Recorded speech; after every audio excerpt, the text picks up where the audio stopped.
कच्चे आमों पर चीनी डालें और कमाल देखें।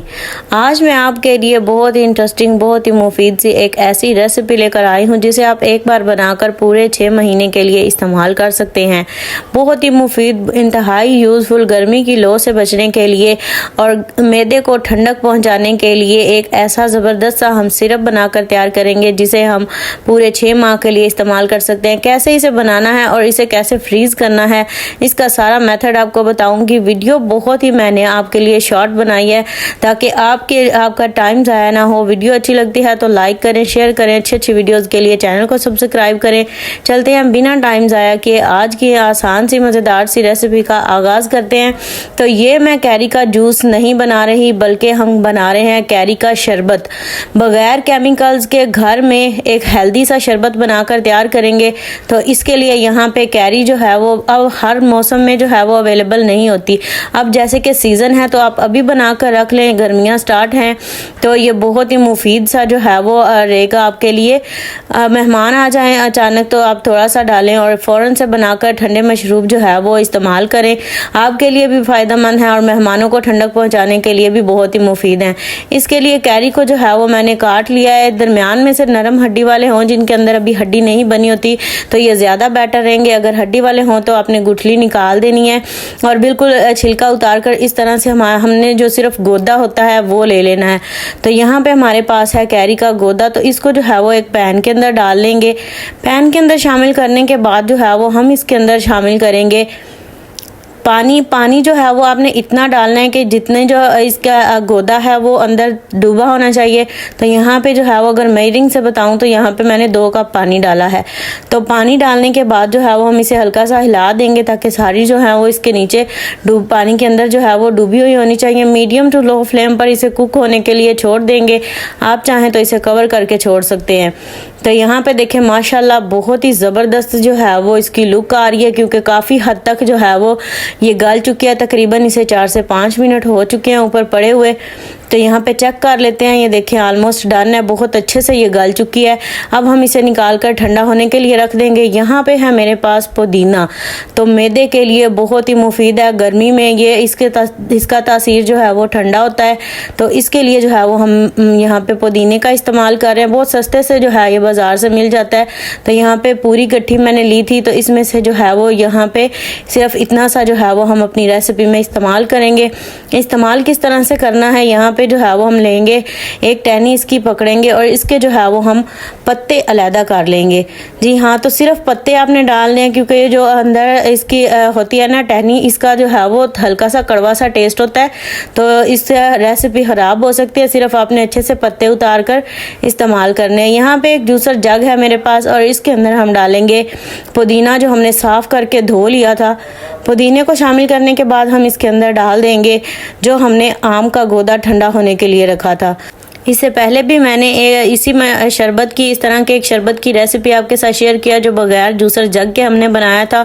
वो भी बहुत मज़ेदार बनता है लेकिन ये उससे ज़्यादा तासीर में ये वाला ज़्यादा ठंडा और ये ज़्यादा मुफीद जो है वो हमने बनाने की कोशिश की है। तो यहाँ पे जो है वो हम इसके अंदर सारा गोदा जो है वो डाल देंगे और इसको जो है वो हमने ग्राइंड कर लेना है अच्छे तरीके से। या नेक्स्ट यहाँ पे है मेरे पास सौंफ 2 खाने के चम्मच और 4 अदद इसमें छोटी इलायची डाली हूँ। इन सारी चीज़ों का तासीर जो है वो ठंडा होता है और खुशबू और टेस्ट भी बहुत ही अच्छा आएगा। इन्हें भी उसी जग के अंदर डालकर सारी चीज़ों के साथ ग्राइंड कर लेंगे। ग्राइंड करके साइड पे रखेंगे और यहाँ पे मेरे पास है पैन के अंदर मैंने डाली है 2 प्याली चीनी के अंदर हम डालेंगे आधी प्याली पानी और इसको जो है वो हम मेल्ट होने के लिए छोड़ देंगे। हमने इसको बहुत ज़्यादा कुक नहीं करना, पकाना नहीं है, कोई चाशनी नहीं बनानी। इसको हमने जस्ट मेल्ट करना है। और किस हद तक मेल्ट करना है, इतना मेल्ट करना है कि बस ये जो चीनी का अंदर दाना है वो अंदर मेल्ट होना चाहिए। तो कुक करना है मीडियम टू लो फ्लेम पर। तो यहाँ पे देखें माशाल्लाह काफ़ी हद तक चीनी हमारी मेल्ट हो चुकी है। तो अब हमने जो है वो चेक कर लेना है कि आए इसके अंदर जो चीनी का दाना था वो ख़त्म हो चुका है, मतलब कि सारी चीनी अच्छे से मेल्ट हो जानी चाहिए। जैसे ही आप देखेंगे कि हमारी चीनी अच्छे से मेल्ट हो जाएगी तब हम इसके अंदर शामिल कर देंगे जो हमने जूसर के अंदर जूस बनाया था या ग्राइंड की थी चीज़ें, वो हम सारी इसके अंदर काफ़ी सारे सौंफ के ज़रात भी बचेंगे लंबे लंबे से, इसलिए जो है वो हम इसे छान कर इस्तेमाल कर रहे हैं ताकि जो बिल्कुल परफेक्ट चीज़ जो है वो हमारे पास बन के आए। तो यहाँ पे जो है है वो मैंने छन्नी की मदद से जो है वो इस सारे को छान लिया अच्छे तरीके से। छानने के बाद जो है वो हम इसे कुक करेंगे इसी तरह से मीडियम टू लो फ्लेम पर। तो जैसे जैसे ये पकता जाएगा आप देखेंगे कि ये और ज़्यादा गाढ़ा होता जाएगा और बहुत ही मज़ेदार सी इसकी अभी से खुशबू आनी स्टार्ट हो भी गई है। तो चीनी के अंदर जो है वो हम इसे पकाएंगे। जब आप इसे कुछ देर के लिए छोड़ देंगे तो देखेंगे कि इसके ऊपर जो है वो झाग आना स्टार्ट हो जाएगी जब ये उबलना स्टार्ट होगा। तो ये झाग जो है ये हमें नहीं चाहिए क्योंकि ये हमने उतार देनी है। तो यहाँ पे जो है वो आप स्पैचुला ले लें या छन्नी ले लें या किसी भी चीज़ से जो है वो आप इसकी झाग सारी जो है वो हम उतार देंगे। यहाँ पे हमारे पास परफेक्ट ज़बरदस्त सा जो है वो मशरूब बनना स्टार्ट हो गया है। कुक कब तक करना है हमने, जब तक ये हाथ के साथ चिपकना स्टार्ट ना हो जाए। तो यहाँ पे मैं आपको इसकी फाइनल लुक दिखा रही हूँ। देखें इस तरह से फाइनल स्टेज पर होना चाहिए। जब इस तरह से हो तो तब आपने इसके अंदर जो है वो 1 चम्मच डालेंगे इसमें काला नमक। अगर आपके पास काला नमक अवेलेबल नहीं है तो आप इसकी जगह पे आम घर में इस्तेमाल होने वाला सॉल्ट जो होता है वो भी 1 खाने का चम्मच डाल लें, लेकिन काले नमक से जो है वो टेस्ट ज़्यादा मज़ेदार आता है। तो ये फाइनल लुक इसकी जो है वो कुछ इस तरह से होनी चाहिए। इतना गाढ़ा जो है वो हमने रखना है। ये बिल्कुल परफेक्ट हमारा बनकर रेडी हो चुका है। तैयार इसको कैसे करना है, यहाँ पर 2 ग्लासेस को मैंने जो है वो लीमू लगाकर और काला नमक लगाकर हल्का सा गार्निश कर लिया है। पहले हम बर्फ़ डालेंगे और यहाँ पे जो है वो तुख मलंगा मैंने थोड़ा सा भिगो कर रखा था। तो इसको जो है वो 2-2 चम्मच जो है वो शामिल करेंगे। जो भी आप चीज़ें इसमें ऐड करना चाहें लीमू के साथ जो है वो इसे गार्निश करने के लिए मैंने इसके अंदर लीमू डाला है।